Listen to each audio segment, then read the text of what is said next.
Good morning, good afternoon, and good evening from wherever you are joining us. We're very delighted to have you with us to talk about cybersecurity maturity trends of small and mid-sized companies. Today, we're going to be working in partnership with CUNA and focus specifically on credit union impact and what cyber maturity models organizations should be thinking about. So let's go ahead and get started. And we'll start with a few introductions. I'm happy to be joined today by Chris Sandescu and Tom Neclerio. So my name is Maureen Kaplan. I'm the Chief Revenue Officer for SilverSky. I have been in the cybersecurity industry now going on about 20 years. I hold some industry certifications, and I've been very focused on customer-facing projects. I have an engineering background, and I've worked in process improvements and cybersecurity controls for organizations from very small startups to international organizations. And really happy today to be the moderator of our panel discussion. Chris, why don't you share a little bit about yourself and what you bring to this conversation, please? Happy to do that, and thanks for having me on the webinar today, Maureen.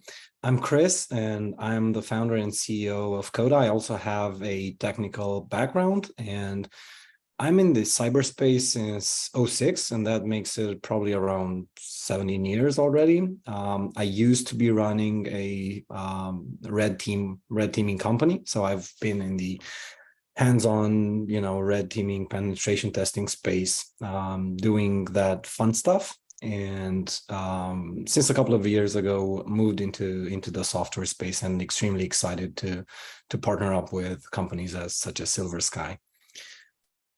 Great to have your expertise with us today, Chris. Thanks so much. And Tom, you and I have worked together for years and years, but there might be folks on this call who aren't familiar with you and your background. Do you want to share a little bit about your experience? Sure, absolutely. So my name is Tom Neclerio. I'm the Chief Information Security Officer for SilverSky, as well as handle the professional services and consulting division. So really, our focus is helping customers build cybersecurity, resilient programs to meet today's challenges. My past, I have 20 plus years in the cyber industry, and I say 20 plus because I stopped counting after 20.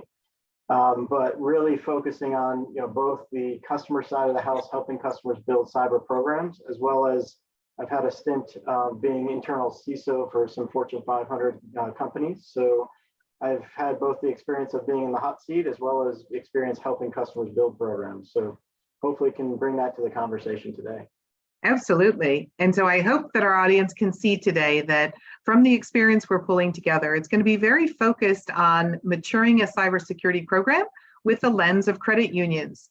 And we're going to do this in the format of a panel discussion. I'm going to have an opportunity to talk with Chris and Tom around the data that they've seen, whether they've collected it from organizations like SilverSky or from CODA Intelligence, and what are some of the industry trends. We're going to be able to dive into some real world examples of how organizations have seen those threats and how they're responding to it.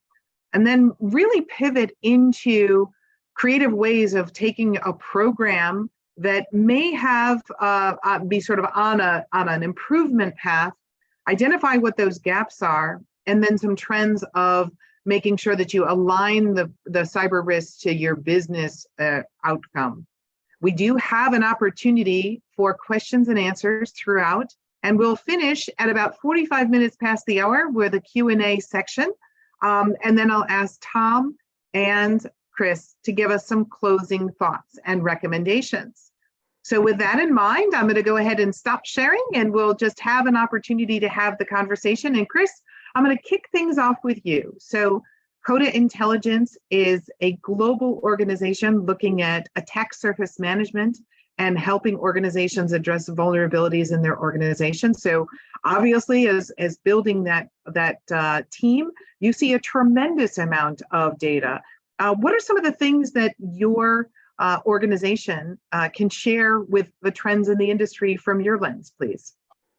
That's a very good question. And we were actually looking at the data that we're collecting across all of our customers. And probably one of the most relevant metrics that we see is, in average, we're seeing between 2 and 6 vulnerabilities per device, which is quite a lot. And, a lot of times we're hearing, where do we start with? But not all of them are exploitable. In fact, less than 5% of these vulnerabilities are actually exploitable, and attackers always go for these ones. And another interesting metric that we see is 1 in 2 critical vulnerabilities and exploited vulnerabilities is on network connected assets or devices that are not traditional endpoints. So IoT devices, cameras, mobile phones, network appliances, and all of the ransomware attacks, recent attacks that we've seen in the past 5 years-ish, typically leverage some sort of misconfigurations and weaknesses that are not traditional vulnerabilities. So they can't be discovered by traditional vulnerability management tools. So some examples would be missing MFAs or remote desktops exposed to the internet, missing restrictions on S3 buckets or storage buckets, clear text API keys stored inside the code, all these types of misconfigurations that don't necessarily have a CV attached to them. Okay, so let's unpack that a little bit, because there's some really profound data points in there. What you're saying is that for all of the audience that's listening, they should anticipate that every device they have has between 2 to 6 vulnerabilities on them, but only a skinny little portion of them are an active exploit. So obviously, you want to look at the active exploit piece.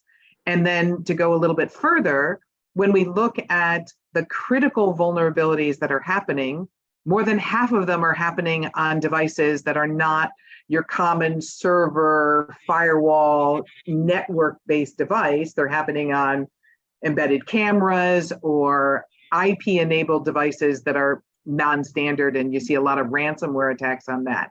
So it really speaks to visibility across the attack surface and not just a traditional, I'm going to run vulnerability scans on the network devices that I know about and I can see. So really profound data points there for us to think about. So Tom, from the SilverSky data set, do you have anything that's specific? We have so many financial institutions that we work with. What do you think are some of the data showing us around that industry sector, and what are we seeing?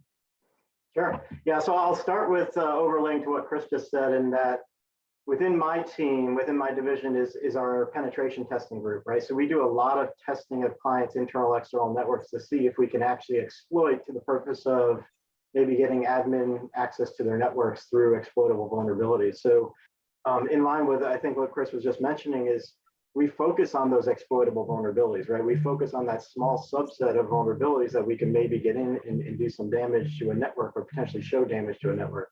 So roughly about 65% of all of our penetration tests today are lending to the ability for us to get admin access to a network off of that small portion of vulnerabilities that we're looking at. And I think that lends to the larger trend that we're seeing, is that most organizations that are building a cybersecurity program are under immense internal and external pressures. The internal pressure is that most of us don't have resources. In financial institutions especially, we might have 1 or 2 security people at most, right? Our budgets are compressed. Our compliance is pretty high, especially with all the overall financial regulations that we have to undergo. So we have all these high pressures from internal to build cybersecurity programs. And what happens by the nature of it is people start to skip over critical parts of a process, right? They can't do something or can't get to it, so it falls to the bottom of the list and it gets neglected. Nowadays, we're seeing more organizations, because of these internal pressures, are having to focus on more of a risk-based approach to what they're doing, right? If I can't get to everything, that pile of 1,000 vulnerabilities on my network, let's find a way to prioritize those vulnerabilities that are truly exploitable and really focus on those, and then I can get to the other ones as I have time or as my resources permit. In addition to that, to make it even more complex, right, we have external pressures. Right now, if I looked at a typical credit union 10 years ago, it's more focused on, just your perimeter and your network boundary of tradition, right? But nowadays we have SaaS applications, we have, Azure, AWS cloud environments, we have third-party connections. Our attack surface as we know it has exploded into now this bigger animal that we need to take account to. So not only do we have internal pressures, but with the exploding attack vector, as well as the enhanced attackers, the methods that they're taking and the approaches they're taking, we have these external pressures that are forcing against us as well to make creating this cyber program even more challenging. So I think our biggest takeaway on this is kind of how do we manage that? We have to kind of move towards maybe if we can't get to everything, take more of a risk-based approach to mitigating the highest level threats first, and then work our way down to the lower ones. Okay, so to recap on what Chris and Tom are seeing is it's really apparent that there's a subset of really critical, mission critical vulnerabilities that organizations should be thinking about, and that the credit union of yesterday is not the credit union of today, and that so many of SaaS applications, cloud-enabled services, the ability for you to think about what is the perimeter or what's the area of responsibility has really morphed and changed. That Tom was sharing that we've got 65% of the penetration tests that run those little skinny sets of vulnerabilities actually can be exploited to get admin credentials to a network, right? So those are some pretty some aha moments for all of us. So Tom, let's continue along with the outline of those metrics and think about when we want to address maturing of a cyber program for a credit union, what are some of the first steps that need to happen with the lens of those metrics of what's really going on? What would you recommend for organizations to think about moving along that maturity curve? Yeah, I would say, let's take it from a general industry approach first, right? Most every organization has to adopt a framework, right? Everybody has to take a standardized approach to how are we building a program, how are we measuring the program. For credit unions and other financial institutions, it's really, it's a little easier because we have our own regulations that we have to deal with, right? We have specific financial regulations that are dictating what we do on a daily basis. So it's a little easier there to kind of align to a framework. But then once we align to a framework, I think I mentioned in kind of the past question really is really taking a risk-based approach, but also understanding your visibility, you're having visibility to everything you own, right? So I don't think, most organizations we work with, and I'd say 9 out of 10, if I was going to take a guess out of it, is they don't have a real understanding of all their assets. They don't really have a good asset inventory. They don't have a good system of record of where all their data resides. And that's really the first foundation to doing anything else, right? Is to understand I call it the who and the what, right? The who is your attackers and your attack profiles, but the what is, what are your assets? What are they going to go after if they do want to get something? And do you have everything on your network understood so that you can properly protect that? So I think that's one of the bigger issues is most organizations today don't really have the best picture of their environment. And again, then you take the perimeter boundaries have now expanded outwards. Our asset inventories are not just the assets in our network, but what are we giving to SaaS providers? What kind of data are we providing on the cloud and doing all this? So we have to really flow that data and information outwards to understand what is our real attack profile. And once and only once we do that, we can properly start to protect ourselves. Okay. So that visibility and that approach. Now, Chris, from a follow-up perspective from your side, what do you see companies where do you see companies focusing their maturity efforts? Well, I think we're seeing a lot of focus on aligning and adapting frameworks for cybersecurity maturity. And probably much more than in the past years, we're seeing this as a driver towards change, much more than it was compliance. And what I mean by that is we're seeing a lot of interest around visibility. So companies do realize that you cannot protect what you don't know it's on your network. And that, so visibility is key, as Tom was mentioning. We're seeing companies, getting a better understanding or looking to get a better understanding of all their cloud assets, which can be quite challenging, especially when using multiple providers and when using SaaS applications or SaaS services. And probably the second piece of it is once you get all the data, I think the second piece is also very important, and it's prioritization, right? Because a lot of times, one of the largest problems that we're hearing from the customers is, there's just too much to do with so few resources. Like, where do we start from? What's the most exposed, asset?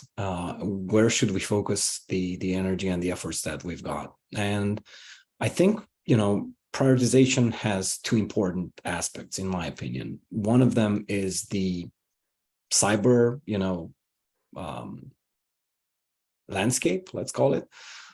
So threat intelligence and, exploitability and that type of thing. And the other one is, in my opinion, business context. Like, how does that align to the organization from a larger perspective than just technology?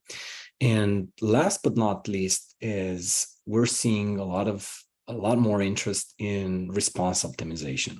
Like, are our teams ready to respond to these threats, and what is it that we can proactively do to reduce our attack surface? Okay.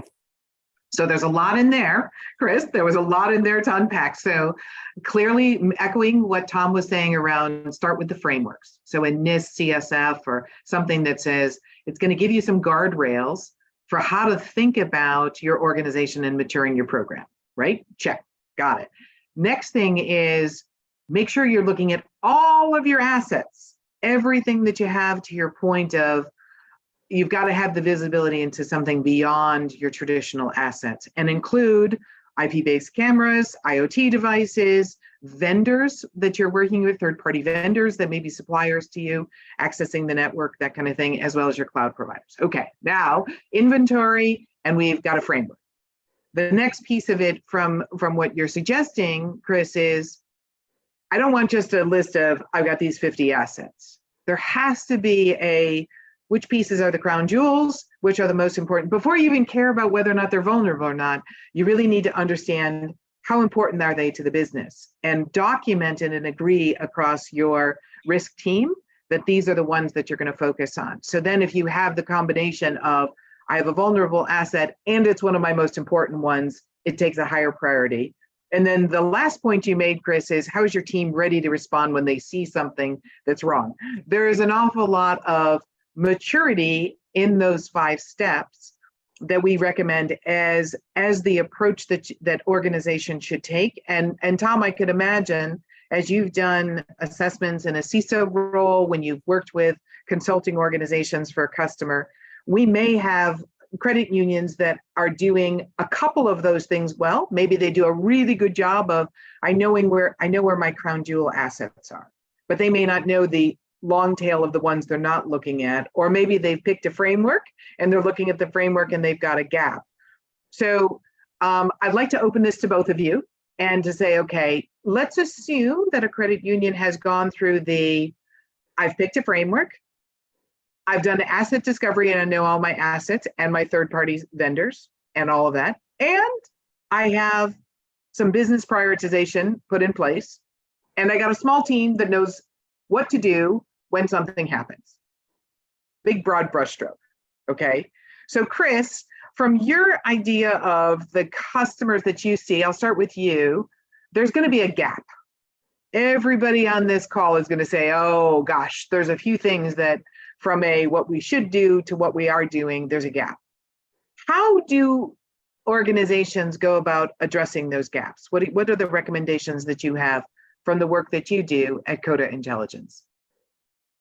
Well, based on what we're seeing, I would absolutely suggest a continuous validation model. with continuous feedback and measurements along the process. I think that's the only way that, processes can be measured and then, fine-tuned.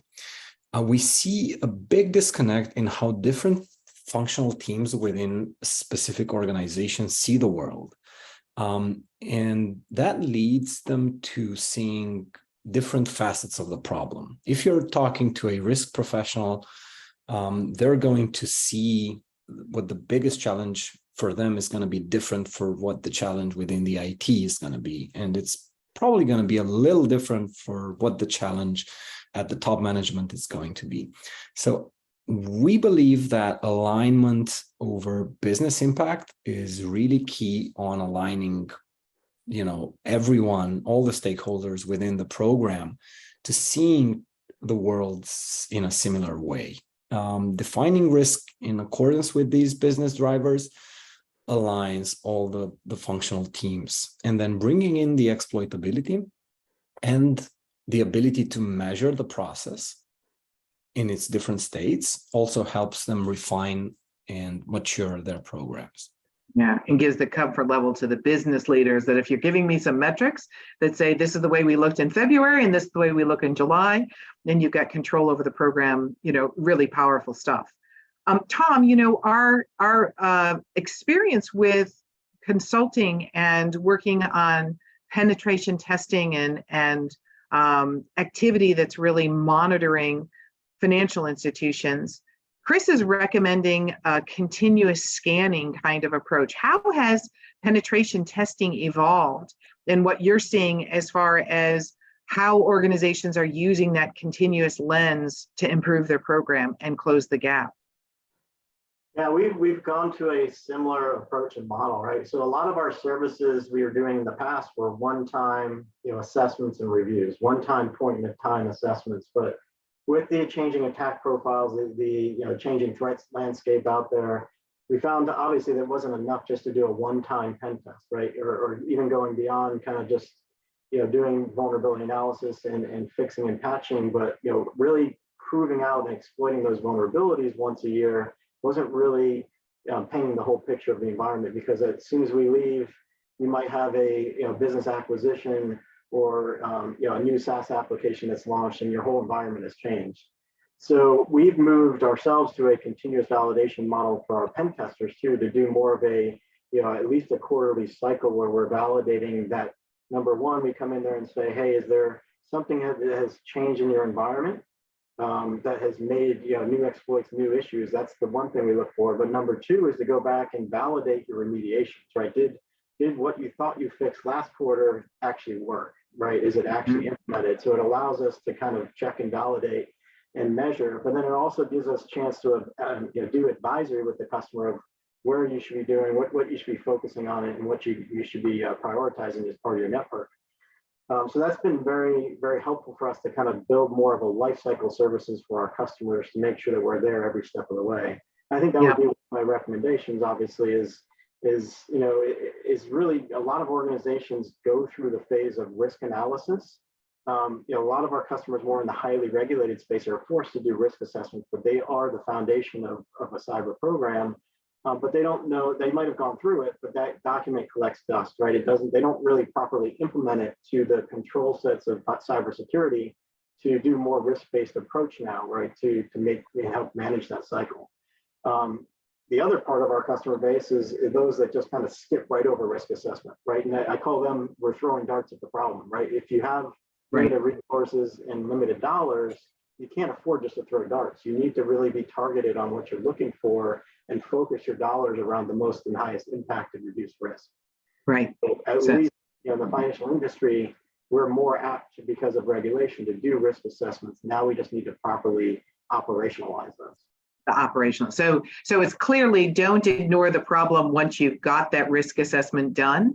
But then even if you were to run continuous penetration testing or continuous validation scans against known vulnerabilities, you're going to have a set of actions. Now assume we go across this continuum and the folks that are on this call today that say, okay, I've got I've got the framework, I've got the assets discovery, I'm doing continuous scanning, and I've got the people that need to do it. And I understand some of the gaps because I'm putting some metrics in place that get there.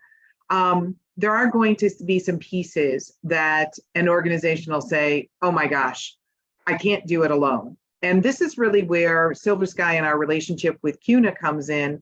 Tom, let's talk about when an organization is looking at that continuum and recognizing that they do have some gaps.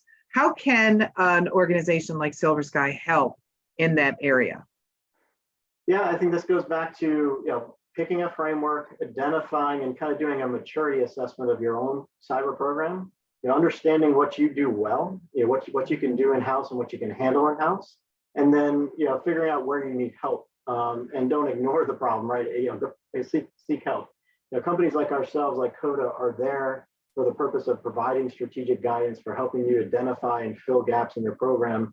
I mean, I know at SilverSky, our vision is obviously we are a lead MDR provider, but also providing the abilities to help customers across any part of their cybersecurity lifecycle. So, if you're really mature in the areas of risk analysis and penetration testing, for example, and you have maybe a team of individuals that can do that in-house, then let's focus on the incident response part of your program. Let's focus on other areas where SilverSky can plug in, and other vendors of ours in our partner network can plug in and help you fill the gaps, fill those areas that you can't. It's kind of a team approach, right? It's absolutely a team approach. And one of the things I like to say is we want to be on the same side of the table, working side by side as an extension of a security team with our credit union clients, and really partnering in that way. So with that, we've given a nice kind of overview of the maturing of trends, what's happening in small to mid-sized businesses and specifically around credit unions.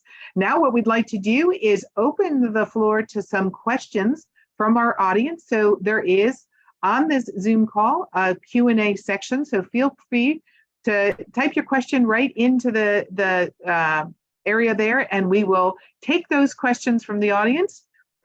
And Tom, we have the first one that's come in. And it is with the recent Move IT exploit. Can you tell us a little bit about this exploit? How does it impact credit unions?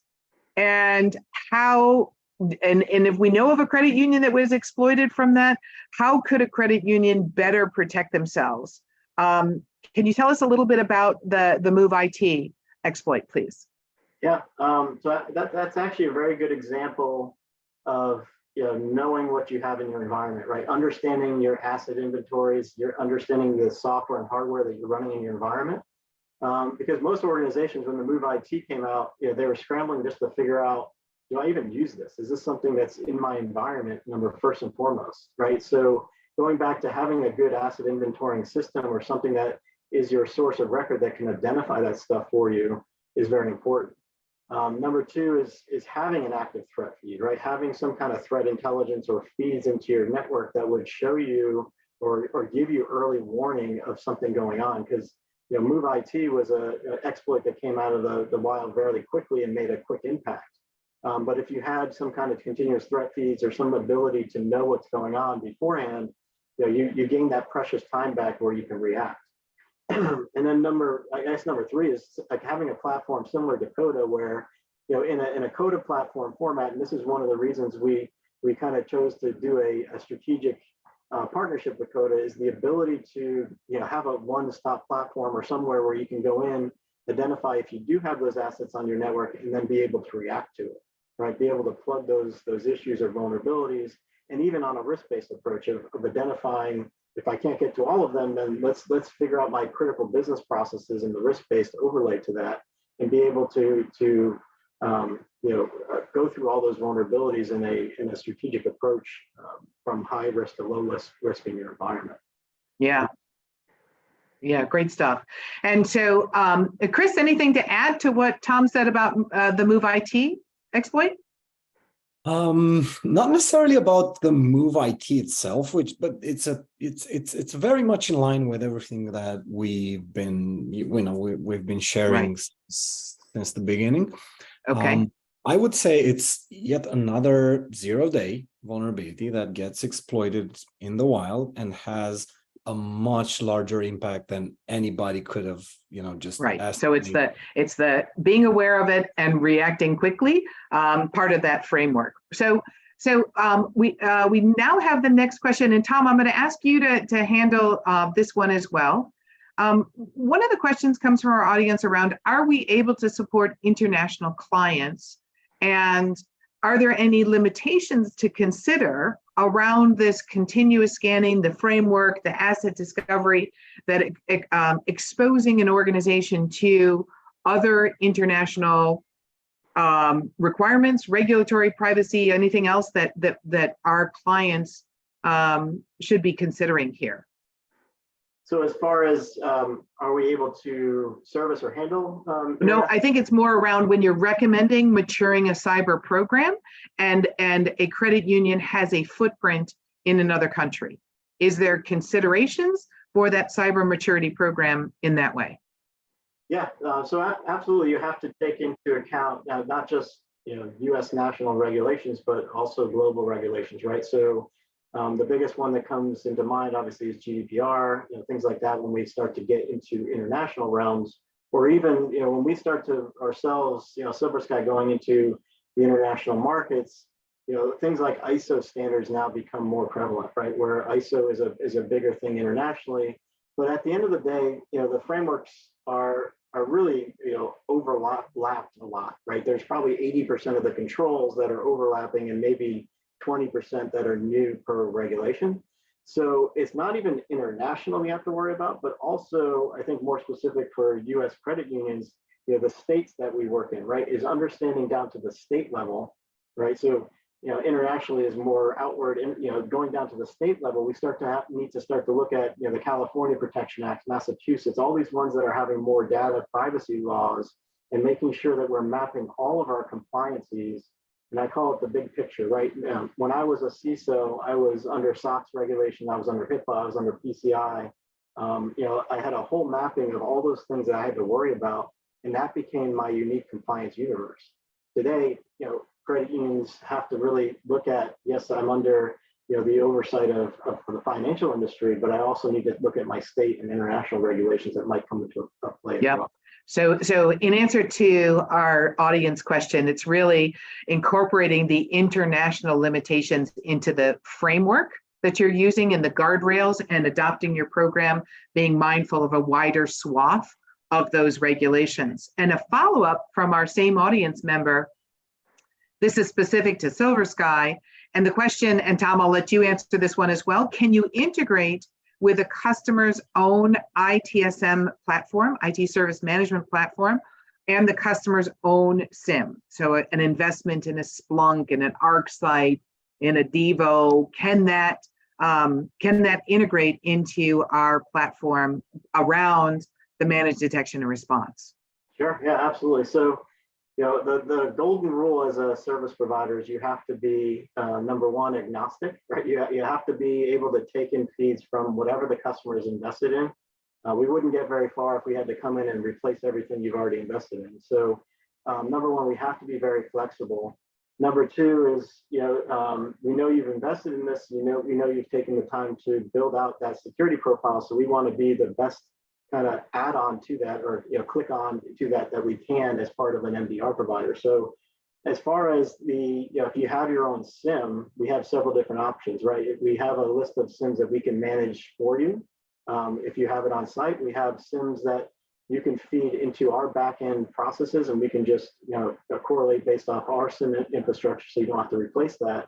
Or you can come into our SIM environment and save dollars ultimately, that you don't have to maintain your own SIM, which we talked about resource issues and all those people that don't, taking a SIM and managing a SIM really is a full-time job. So, a lot of our customers opt for 3, where, I had a SIM, but let me take those dollars that I was, providing to the SIM vendor and move that to somewhere else critical in my program, and let you guys handle that workload. Yeah. The other thing we're seeing on the ITSM side, obviously, is workflow is a big thing. So our OutSOC portal is really built to interface, not just OutSOC tickets to the portal itself, but the ability to interface with other outside ITSM systems, things like that. So if you have your own workflows and things like that that we need to work on. Yeah, great.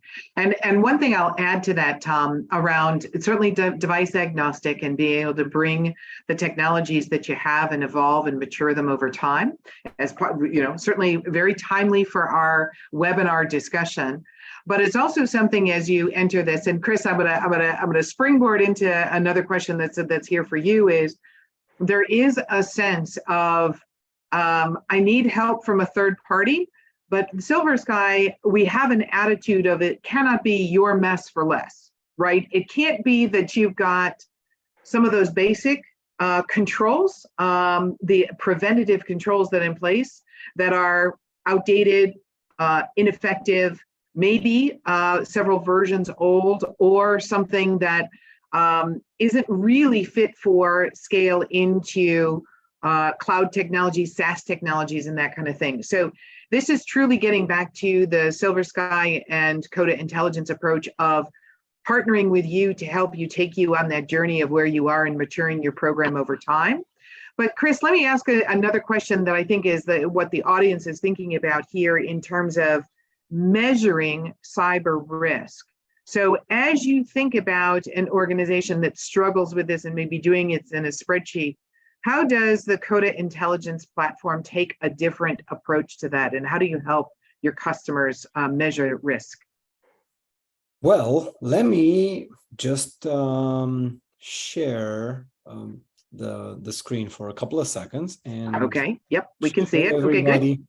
Yep. Show everybody one of the dashboards inside the Insight platform, which is powered by our technology. I think it's really important for people to be able to see what's critical at a glance and be able to have that type of visibility adapted to their own business information system. So if they want to, have a deeper dive into their, into a deeper section of the organization, into a business process or a business unit, to be able to do that very quickly. And also then to be able to get that type of, contextual risk prioritization, understanding what would be the critical risk and what needs to be done in order to reduce that risk in a very, very, simple and always up to date, manner. While we were speaking on this webinar, so 25 minutes ago, I just got a push notification from one of our feeds. We're using the Cybersecurity Infrastructure Agency,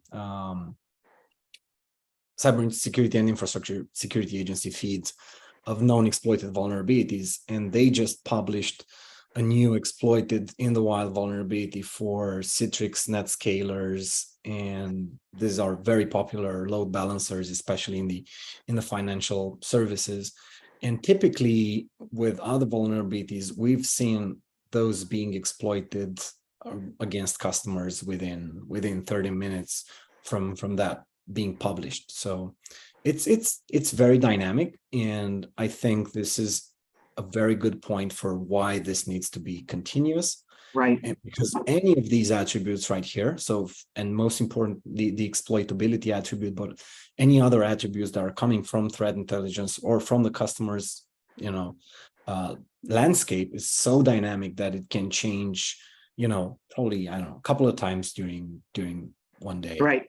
So for folks that have a scan that's done once a quarter or once a pen test once a year, it's going to certainly miss this. So just for timeliness, for anyone in our audience that has a Citrix environment, or what was the other that you were sharing, Chris?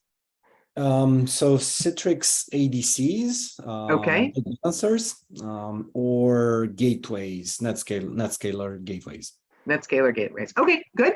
But it really speaks to exactly what we were talking about, both the continuous scanning and focusing on the things that are exploitable.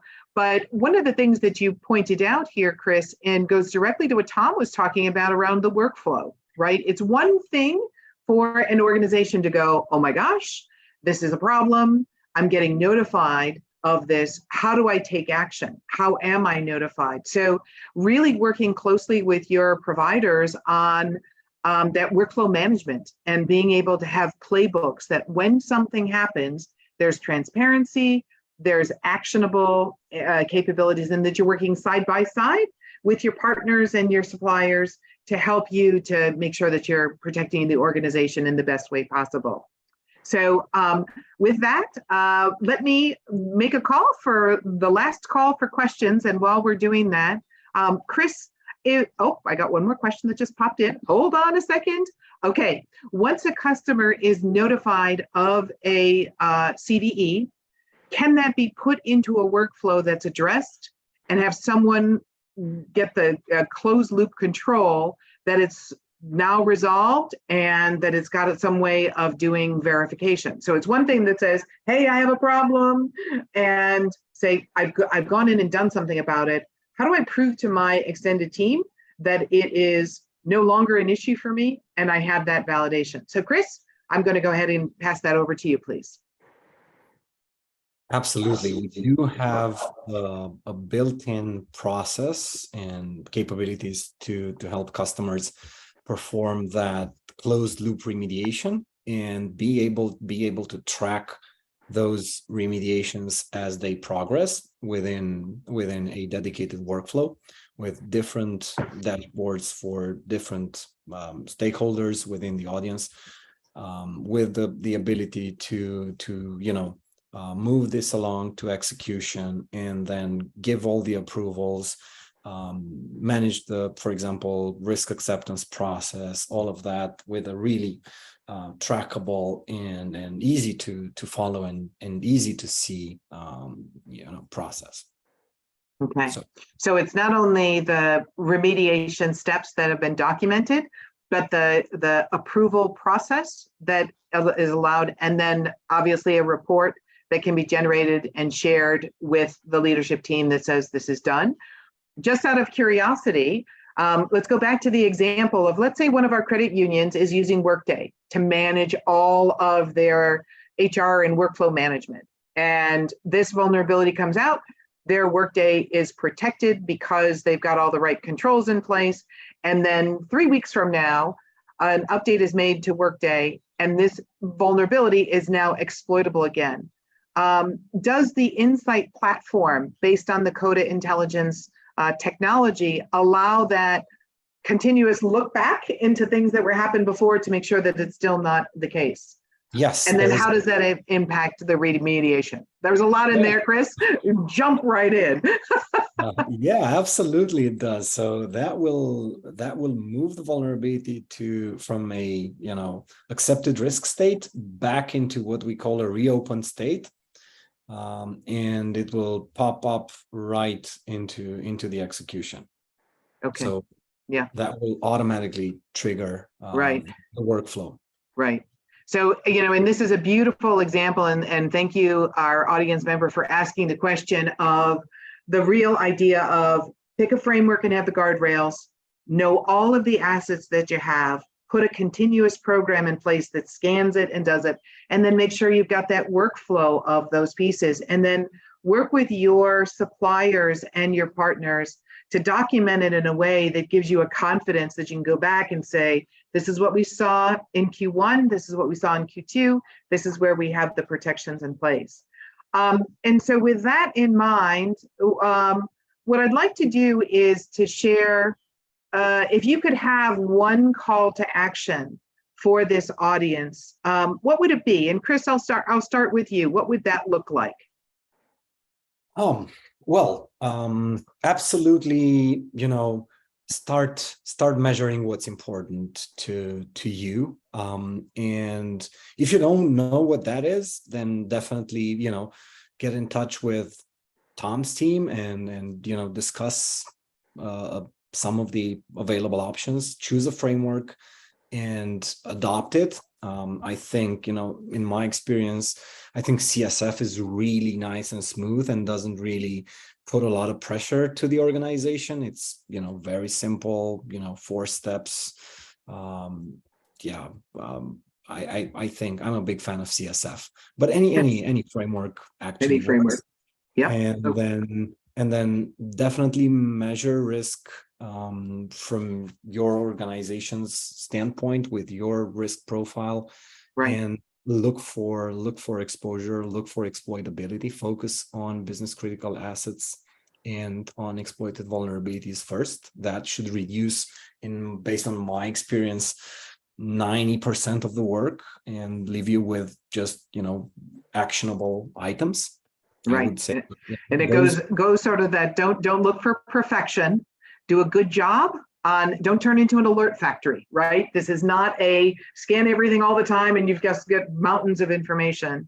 Really make sure that as you're looking at, you set things up, that business and prioritization is a key part of the fabric of how you're doing that.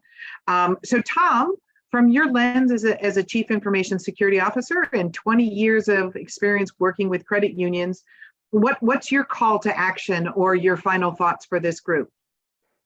All right, I'll do one final action, but it's going to be broken down into 5 parts. How about that? Okay, everybody take out your notes. One final action and 5 parts, okay? Let's just reiterate what we kind of said throughout this conversation. Number one, I think, is, don't throw darts. Take a risk-based approach, understand where your assets are, understand your asset inventories. Know that we're challenged today with resourcing and people. So, for us as a cyber community, for us to succeed in general, we need to act as a community. We need to help each other. So, number one, that's why companies like us are in business, is to help you where you can't. If it's not your day job to do security, reach out to us. I don't care if you're a customer or not a customer, but reach out to us and we can help and at least advise you in the right direction of where you need to go. Understand your asset inventories, as we mentioned, understand the big picture of your environment and your threat profiles. And then lastly, just, pick a good framework, measure against that framework. And, everything in today's society is more of a continuous life cycle, right? If you're doing things one time, you're probably not doing it effectively enough to mitigate risk. So, everything you should be approaching in a cybersecurity life cycle, in a cybersecurity program, is more of a life cycle or a continuous validation type of approach today, because everything's changing so rapidly. Yeah. Well, thank you both for your suggestions. One of the things that's really fun about having lived and breathed every day in the cybersecurity community is that we all take a mission-based approach, and we look at protecting our partners, our credit union customers, their members, and the communities that we serve in a way that allows all of us to take advantage of these kinds of information sharing discussions. We all have something that we can learn from each other day in and day out, and it's absolutely a privilege and an honor to spend time with each of you, with Chris and with Tom and the greater CUNA community to really help us all improve our programs. We have provided here, and we'll share a copy of this presentation, LinkedIn. Please do reach out to us. We are here to assist and provide that guidance and some creative ideas. And most of all, we appreciate the partnership between CODA Intelligence and SilverSky and CUNA to bring this together for you. So thank you all for spending some time with us. Have a great day. Bye now.